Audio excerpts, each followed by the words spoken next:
Hello po mga kabayan, kumusta po kayo? Magandang buhay, mga kalingap, kabisnes kapapi. Nandito po muli ako, Annalisa Reality Vlog. Meron lang tayong pagkukwentuhan. I-share ko lang po sa inyo ang aking opinion patungkol ho dito sa sitwasyon ng isang beneficiary. Tinutulungan nila Kalingap Rab, nila Kuya Bal, na isang dating Kalingap Angel. Bago ko ituloy, maraming salamat po and welcome to my new subscribers, mga silent viewers, commenters, nagla-like, nagsishare po, at hindi nag-i-skip ng ads. Thank you so much sa suporta ninyo. God bless. And please support po natin Bal Santos Matubang, si Kuya Bal, yung ama ng Kalingap, then Kalingap Rab, Ate Edna Vlogs, Chakta Pia Matubang, mga kasamahan ko pong reactor sa Karepa, Team Bios, at saka buong Kalingap team, and also, syempre, kung saan tayo nang galing, Kabisnes Official, support ho natin, Papa Dins TV, Mrs. KB Official, Kabisnes Family Channel po nila, mga kagwangs, and syempre, yung mga kasamahan ko rin ng mga reactors dito sa Kabisnes Official. So ito po, si Maribel, ito po yung dating Kalingap Angel na natanggal kasi nga nabuntis, na-break niya yung rules ni Kalingap Rab. And then, ayun, nag-stop siya sa pag-aaral. Pero, yung pangako na bahay, itinuloy pa rin. At ngayon, nakalipat na sila sa magandang bahay. At dumating ko dun si Kuya Bal, para alamin kung ano na ang status doon, kung matutuloy ba ang kasal ni Maribel, papakasal ba sila o hindi. So panoorin muna natin ito. Ang problema sa amin, halimbawa ay pagkapanganak, ikakasal, papakasal nyo, ang problema. Kung gusto mo ilipin lang, walang problema. Sa inyo naman yan. Kaya dapat mag-aral muna siya, kaya pagkatapos. Mag-aral muna. Sige. Kaya kung makapag-aral muna. Hindi mo na siya ikakasal. Okay. Mapukusan muna siya sa pag-aaral. Ano gusto nung, ano yung babae, lalaki, anong sabi? Okay lang. Parang padalwahin ka din naman. Baka nanungkot siya, di naman. Kami, offer lang kami. Mahirap kaya pa natin pag-ano, kaya sabi ko dapat mag-aral ka muna. Daming, Una muna yung sarili mo at nangyari. bihira ka dito, bibihira. Hirap, si Maribel nga po yung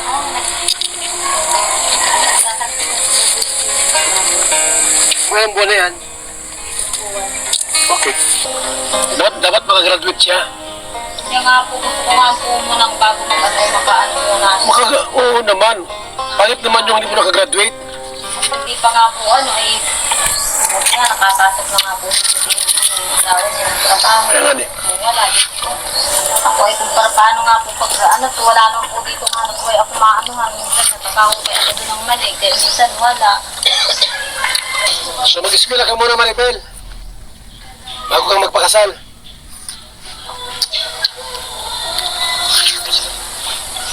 Sa akin po, wala po sana. Baka magtampo yung ano. Mamaya magtampo, iwan ka. Ano ba naman siya excited? Sabi niya, wala.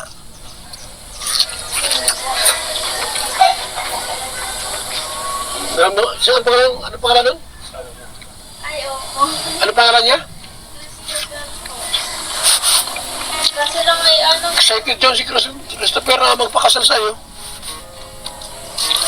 Hindi na unawaan niya. Nawag muna.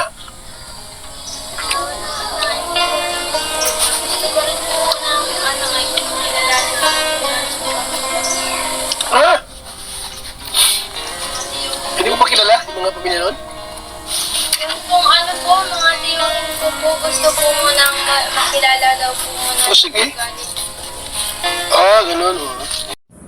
Okay, mga kalingap sa yon. So ito na lang ho yung part na to. Si Maribel, sinabi kasi nung nanay niya na hindi muna matutuloy. Ayaw niya munang ipakasal si Maribel kasi nga gusto munang magtapos sa pag-aaral. So, doon muna tayo, nandyan na yung sitwasyon, may laman na, may karga na yung tiyan, magkakaapo na siya. Bakit hindi pa siya papayag? Pwede naman mag-aral after makapanganak. Kahit kasal na. Mas dapat sana kasi para sa akin isipin ng nanay, hindi na si Maribel ang intindihin niya, kundi yung bata. Kasi mahirap yun na halimbawa kung hindi, ayan, ayaw niya makasal. Paano yung bata na ipinanganak na siya, tapos yung pag-aaral niya, so magiging illegitimate child siya. Dapat isipin yun ng nanay niya. Wala naman kasing perpektong pagsasama. Usually talaga karamihan dyan kahit ilang taon ng kasal, hindi pa rin kilala yung ugali ng isa't isa, may kanya-kanya pa rin talagang individualities ang tao. Kaya itong nanay ni Maribel, isipin niya kung ano yung makakabuti para sa magiging apo niya. Importante talaga yung kasal kasi nandyan na yun eh. At saka, nasa tamang edad na ho yung anak niya. Nasa 20 plus na eh. So, para kay Maribel, sana siya ang mag-decide. Kasi, nabanggit dati sa mga nakaraang vlog, ito si Maribel, matagal na niyang kakilala.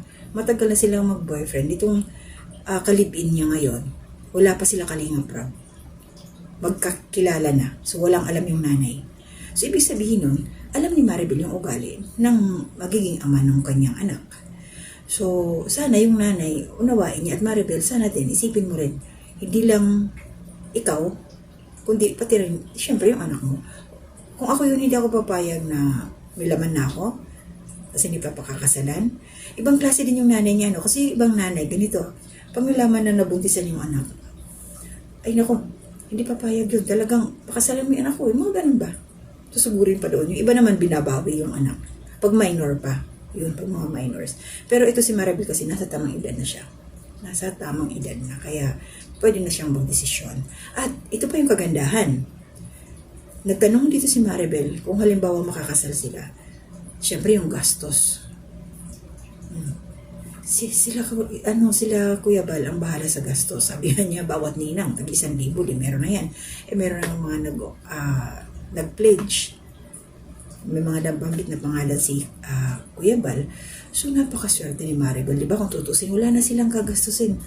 Pati damit. Sagot nila Kuya Bal. Kasi sabi pa ni Maribel, kaya daw, gusto daw munang makilala ng kanyang mga tsuhin, ang kanyang mapapangasawa. Late ka na, Day. Dapat noon mo pa pinakilala, boyfriend pa lang kayo. Pinakilala mo na. Ngayon, paano pa yan? Meron ka na, buntis ka ni.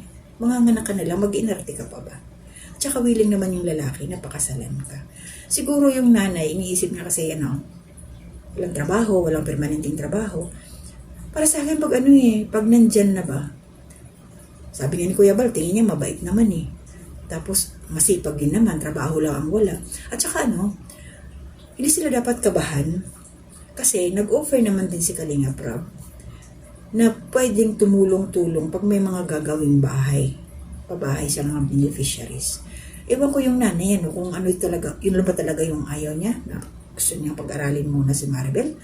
Dapat, hindi na, iba na yung sitwasyon kasi manganganak na nga lang eh. Mas maganda sana, Maribel, panindigan mo kasi nandyan na, ginawa niyo na yan eh. Kasal muna kayo bago mo siya ilabas yung baby bago ka makapanganak. Para yung papeles, dire-diretso yung gawaan. Hassle kaya. Gagawa na birth certificate. Hindi kayo kasal. Ang apelyido ng bata, ngayon kasi naman na parang ino-honor na yata. Basta i-acknowledge yung tatay, pipirma lang siya sa likod, pwede nang magamit ng bata yung apelyido ng ama. Kaya lang, live-in, hindi siya illegitimate ang niya. Hindi siya magiging legal. Kumbaga, sa papel, hindi siya magiging legitimate child. Paano yun? Sabi nga ni Kuya Bal, mamaya magtampo yung lalaki, iwanan ka, di pa paano ka ngayon? Diba? Sabihin ng lalaki, sundin mo yung nanay mo. Paano na yan? Okay lang kung wala ka pa sa tamang edad, pwede yun. Walang magagawa yung lalaki. Pero, Maribel, manindigan ka. Kasi kayo naman dalawa ang nagsasama eh. Kayong dalawa. Irespeto mo lang yung nanay mo. Ipaalam mo sa kanya, papakasal kayo. Ito opinion ko lang ha. Iba kasi yung magpapaalam ka. Huli na nandyan na. Wala na yan. So ipaalam mo na lang, magpapakasal na kayo. Ganun na lang. Wala naman kayo gagastusin eh. Diba? At saka, tama sabi ni Kuya Bal, huwag na kayo mag-invite ng mga hindi naman magbibigay. Practical na ngayon eh. Sasagutin na nga ng Kalingap yung inyong kasal, handaan, wala na kayong problemahin, mag-i-invite pa ba kayo ng marami? Kung mag-i-invite sila, bring your own baon. Ganun sama ng ugali. Hindi, practical na tayo ngayon. Kasi wala namang magagawa yung mga yan eh. Tiyuhin mo, gusto makilala, wala, tapos na. Huli na ang lahat. Harapin nyo na yung ngayon, Maribel. Sana, yung ngayon. Stand up, kayong dalawang mag-asawa. Magmamahala naman siguro kayo. O kung ayaw nyo magpakasal, di huwag kayong magsama. Kasi iba yung may basbas. Iba yung may blessing. Magaan ang pamumuhay. Although, kasal kayo, nandiyan mag-aaway, walang perpekto nga eh. Diyos ko, nag-aaway talaga. Pero syempre, huwag naman mapupunta sa hiwalayan. Natural lang yun eh, may misunderstanding, pero mag-uusap pa rin. Ayusin ang problema, hindi yung tatakasan. So yun lang po yung aking reaksyonan mo. Yung sana makarating ito kila Maribel. Kay Maribel lalo na pag-isipan nilang mabuti bago siya manganak. 7 months na yata yung tiyan niya. So 3 months na lang manganak na siya. So pwede pa siya. Pwede silang makasal. Andiyan naman si Kuya Bal na nagkakasal. Huwag silang mangarap ng in-grab din kasal kasi wala naman sila. May nag-o-offer lang ng tulong. I-grab na nila. Minsan lang dumating ang swerte sa buhay. Minsan lang dumating ang opportunity. Yan na yung offer ni Kuya Bal. Isang magandang opportunity na yan. Swerte na yan. Wala na kayong ibang iintindihin. Kasi kaya pumunta nun si Kuya Bal para check yung yung senomar nila. Kaya lang yung nanay umapila. Nay, mali yung pag-apila ninyo. Huli na. Wala na. Tapos na. Magkakaapo na kayo. Isipin nyo yung magiging kinabukasan ng iyong apo. So maraming salamat po. Ingat po tayong lahat. Hindi po muna ako magsha-shoutout sa mga nandyan lagi na nakasupport sa akin. Alam po, nandyan kayo palagi. Kilala ko na kayo. At alam na rin kung sino-sino kayo. Kaya maraming salamat po. At mag-iingat po tayo palagi ngayon. Sobrang mainit. Lagi po tayong babaon ng tubig. Inom po. Anytime. Huwag antayin na makaramdam ng uhaw. Kasi pag nakaramdam na kayo tayo ng ganun uhaw na uhaw, ibig sabihin nun, kulang na tayo sa tubig. Dehydrated na. Kaya, lagi po tayong mag-refill. Tubig lang po. So, nandito na muna. To God be the glory. Bye-bye po.